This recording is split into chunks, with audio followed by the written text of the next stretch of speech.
slide up against the Jags. They had a comeback in this one. Brilliant comeback by the Steelers, and that was fantastic. We have one more to go tonight, but before we even get to that, so far, in your eyes, guys, Peter, I'll start with you. Okay. Who won the week? Lamar Jackson won the entire week for the NFL to me. Last week I said Baker Mayfield, and he had the greatest rookie performance we've seen thus far. I think Lamar Jackson had a better one. And everyone's going to talk about the rushing yards, 27 carries, 117 yards. I was so impressed with Lamar's big passing plays. Let's go to the tape here. This is going to get lost in the highlights. This is in the second quarter late. Lamar finding a way to maneuver the pocket and hitting a receiver for a first down. That converts and that moves the chains. Let's go to the fourth quarter here. The tight end is another rookie, Mark Andrews. But watch this on 3rd and 8 late to get them in field goal range, and then the very next third down, shout out to Nate's former teammate Willie Snead, who makes the play here. But don't get it twisted. This was not one of those Tim Tebow 4 for 6 games. Lamar Jackson threw the ball, and he moved the chains with his arm also. This guy converted passes. I think that was the big knock on him. We know he can run, but can he make a big play? And Harbaugh was so complimentary after the game. He said to take it and to have the cerebral ability to move the chains in the fourth quarter and get us into field goal range, that was what was most impressive. So Lamar Jackson, the Ravens hadn't won in over a month. They find a way. I love the fact the rookie did it with his legs, but also with his arm and his brain. I love that. The improvisational skills of him. You know, it's kind of like the show Whose Line Is It Anyway? Sure. Quarterback job. Whose job is it anyway? Well, people don't know about that show. Some of it's scripted. So you combine the improv of Lamar Jackson with some of that scripted. He's going to get better. He's going to get better at passing the ball. I cannot wait to see that. Snead on that Browns team that you were on? Yeah.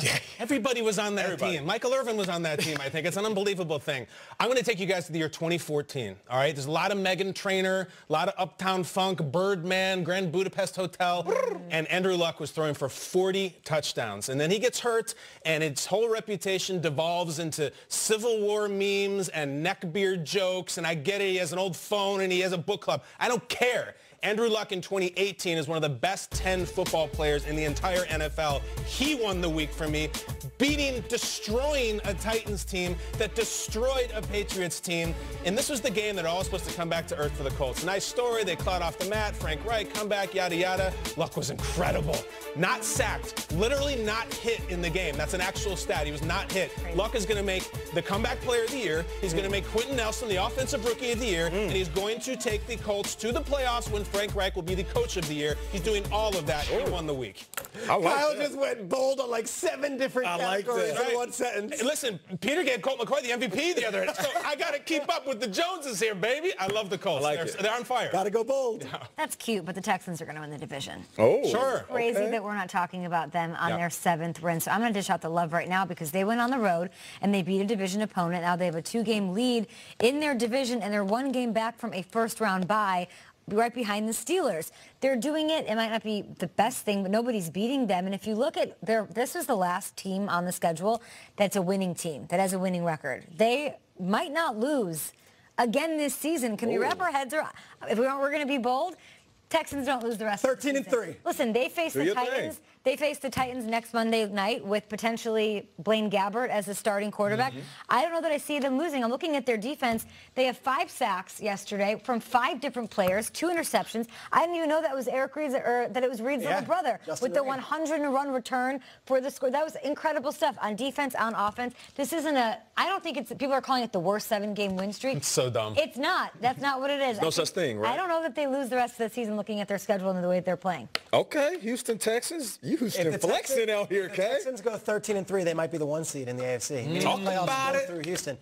Talk about it. They're rooting for the Rams tonight. Last game against a team that has a winning record was this one, and they won. Kidding? And it wasn't pretty, but they got the win, and their defense looked awesome, coming up huge. 2 interceptions, including that one by Reed. I was told as a rookie, never apologize for a victory. But now you have to be really bold because now we've got Colt McCoy's MVP, Andrew Luck's running the table, and so are the Texans. Well, who won the week?